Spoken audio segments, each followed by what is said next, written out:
The Guatemalan mission trip has just returned from an exciting week in Guatemala and would like to thank you for your financial support through the Faith Missions offering.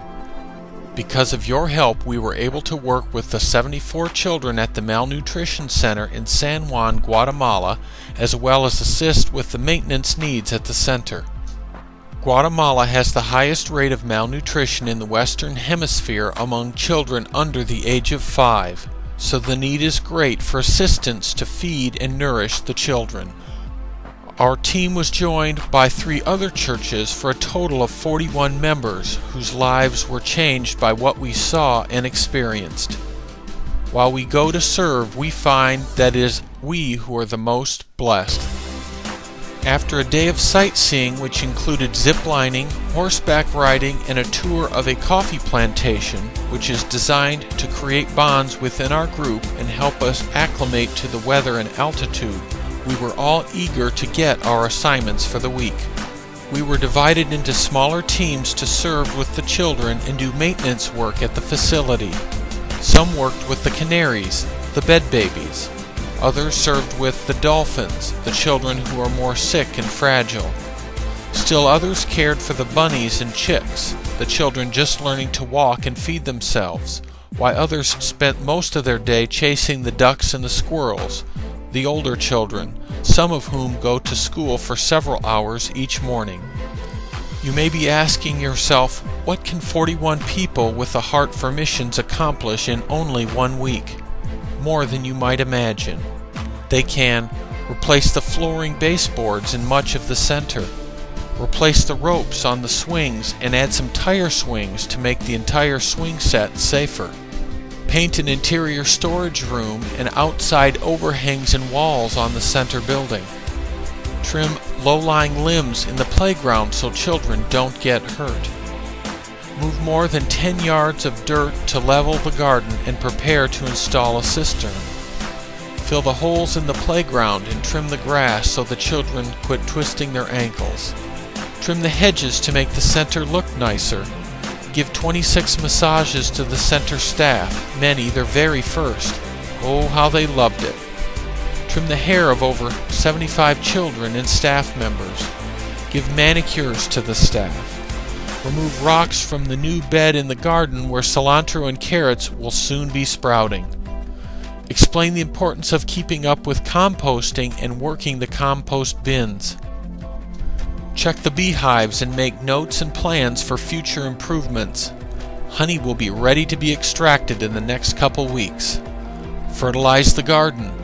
Take a trip to the local market to purchase pots, trays, strainers, and a food processor which was so greatly needed and appreciated.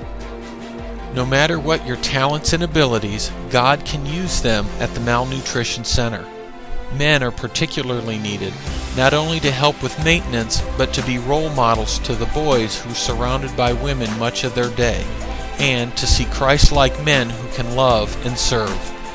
Our team would like to particularly thank the young people who joined us this week. They were flexible, hard-working, and kind. You as a church can be very proud of them.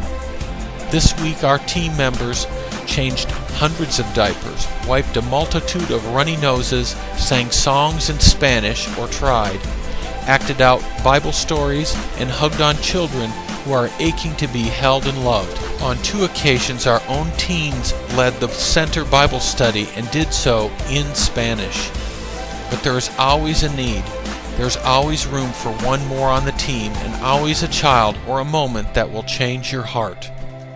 If you want to know firsthand, ask some of our team members about their week and see the joy on their faces as they recount the experiences they had.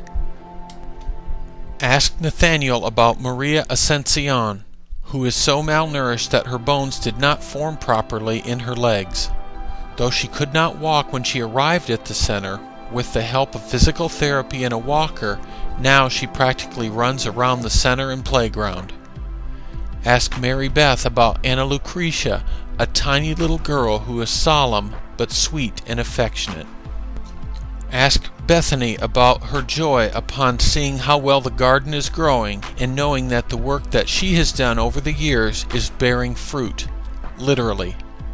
Ask our leader Preston and Marvin about the feeling of accomplishment about getting the 10 yards of dirt and gravel moved, and about the 2 little boys who ran around with them wanting to be held and pushed on the swings. Ask Christopher about Nanny Lupe, who appeared stern but was proud of him for the work he did this week. Ask Kathy about how many tears she shed upon being reunited with her boy Billy and his family. Ask Camille about the pile of chicks who craved and loved the affection she provided. Ask Cameo about using her gift of massage therapy to soothe and refresh the nannies. Ask Jan about her joy in seeing so many children moved up to the next level or even well enough to have gone home. Or ask Aaron and Kirsten about Manuel and their tiny group of bunnies.